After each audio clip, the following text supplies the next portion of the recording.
So the Galaxy Watch Ultra has been out for a bit over 3 weeks now, and at first there was a ton of excitement and noise around it. A lot of people were quick to call it a copycat without any original ideas. I've already talked about why that's not true at all, but after wearing the watch every day for these 3 weeks, do I still feel the same? Well, let's dive into this in-depth review of the Galaxy Watch Ultra. I'll share what annoys me most about it, how accurate the new sensors are, and the absolute positive things you might not notice until you actually start using the watch. Okay, first let's talk about its design. When I first saw the Galaxy Watch Ultra in the promo videos, I thought, what were they even thinking? The round display on a square body? It looked weird, almost like they were trying too hard to stand out. I wasn't a fan at all, but I gotta say, I was wrong. After wearing it for over 2 weeks, the design grew on me. This watch has character. It's bold, it's different, and it stands out.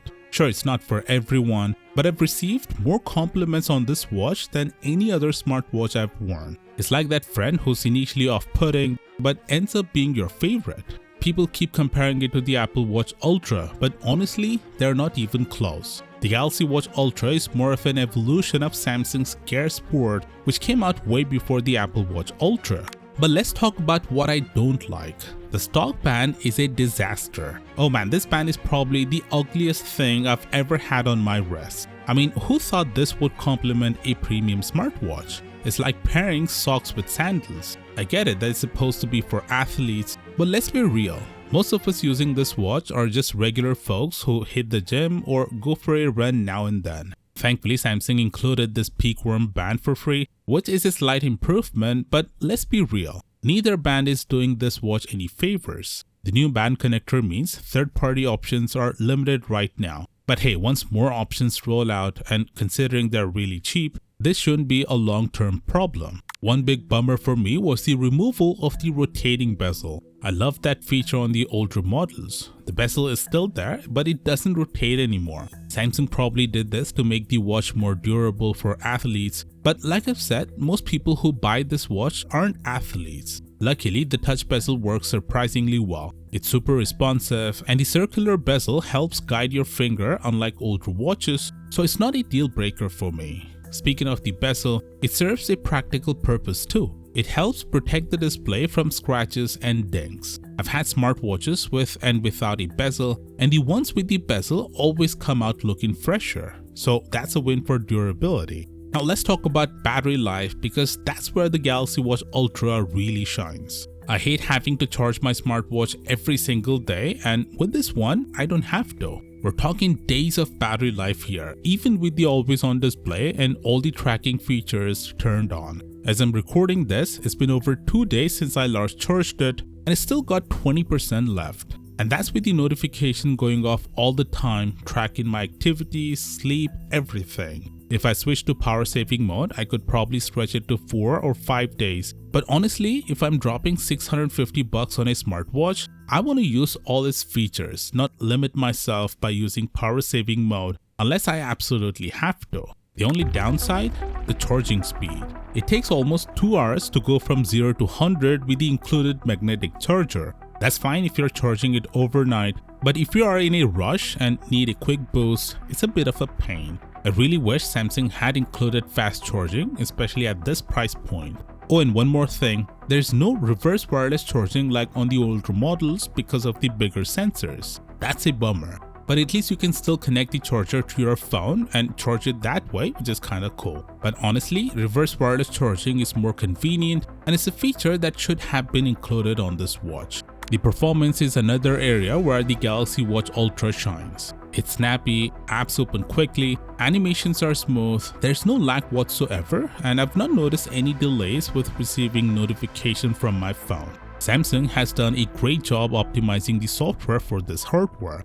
One of the new features this year is double pinch. You can tap your index finger and thumb together to do things like answering calls, dismiss alarms, control music, and take photos. It's a cool idea and works most of the time, but it's not as responsive as I'd like. Samsung shows an icon on the screen when you can use the gesture, which is helpful, but it still feels limited. The good news is Samsung is planning to support the watch with updates for 4 years, so there's plenty of time to improve this feature. The display on the Galaxy Watch Ultra is incredible. It's super bright, up to 3000 nits, which means you can see it clearly even in direct sunlight. The colors are vibrant and everything looks sharp. The big display is not just nice to look at, it's also practical, especially during workouts. You can see all your metrics at a glance without squinting, plus the sapphire crystal screen is tough. I've been pretty rough with it and there's not a scratch on it.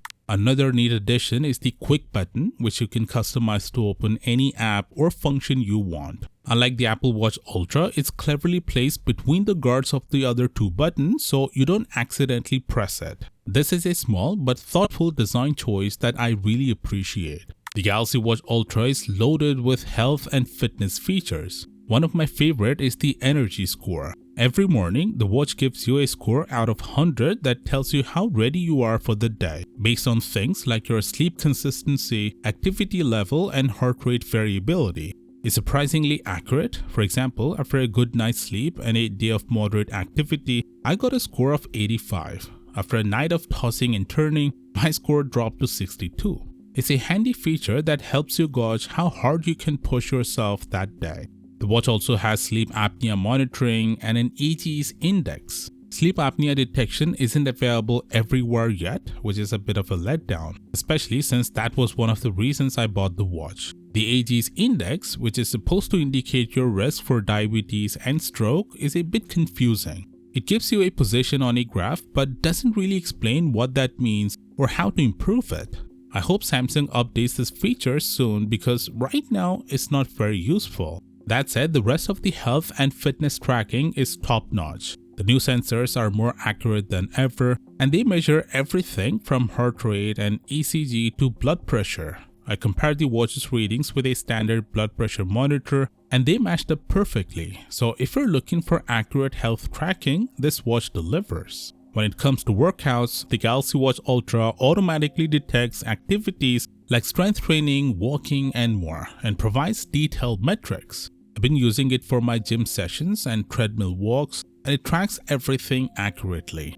Sleep tracking is another area where the watch excels. It gives you a breakdown of your sleep stages, restfulness, blood oxygen levels, and more. After a week of tracking, you can even get a personalized sleep coaching plan. It's one of the best sleep tracking systems I've ever used on a watch. And the features don't stop there. The Samsung Health app lets you track your stress levels, monitor your water and food intake, measure your body composition, and even follow guided workout routines. The best part? All these features are free, no subscription needed.